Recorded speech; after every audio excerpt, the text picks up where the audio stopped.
Hey, Steve Trimble. In the next video series for steel fabrication, we have just a slice of the existing steel. So that's a little bit easier to measure the deviations between that and what was given as supposed to be the design that we're going to go into. So if we turn that model on, you can see the gray is supposed to be where that steel is. The green will be what's fabricated to fit it. But if we look at just the gray, in just this small little slice section, you can, if we use some of these slice planes and connect, you can start to see here, if our back one lines up pretty well, which it does, and let's change this to parallel, you can see this is us where we align the scan data in field length so that it comes in. The rest of it lines up pretty well.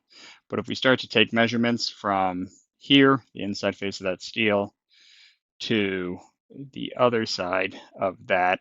So this is where that other beam is supposed to be, whereas if let's finish that measurement, if we take a measurement to the actual face of that inside face, you can see this is the design length there.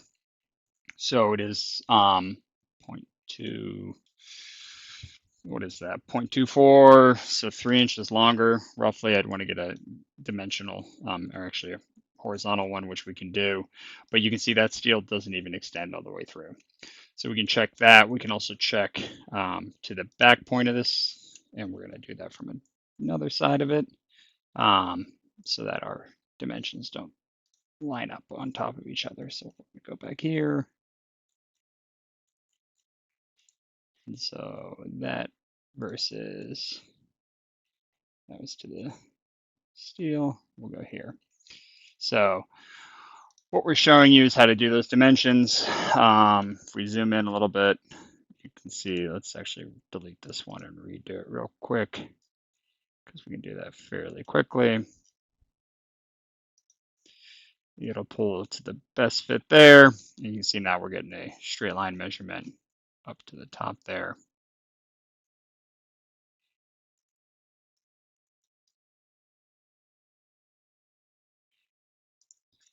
And we'll just keep this to the face, but I can see that's almost 3 inches out. Change the units just to show you that a little bit better. We'll go to imperial and feet inches.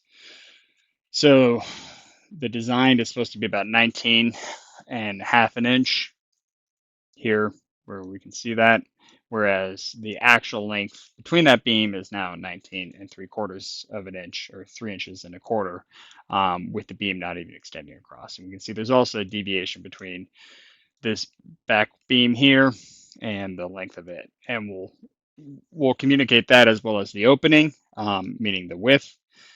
With the detailer, we can just invite into this project. A really easy thing to do, and what's really nice in Connect is you can see I have a whole bunch of other data examples, but I can do groups. So I can call this one Steel Fab, and I can save this view with these measurements, this model, and this scan data with a view, and invite whoever I want to this, and they will be invited to see this. Opening difference. And I can share this with the detailer. Even if he's not on site with me, if he's not in the same continent or country, he can get access to this data, actually pull those measurements himself. He doesn't even need a license to do that. But the views make it a lot easier because it just pops it open with to highlight what I'm talking about as far as that being an issue. Obviously, the gray of what's supposed to be there is not at all what is actually there.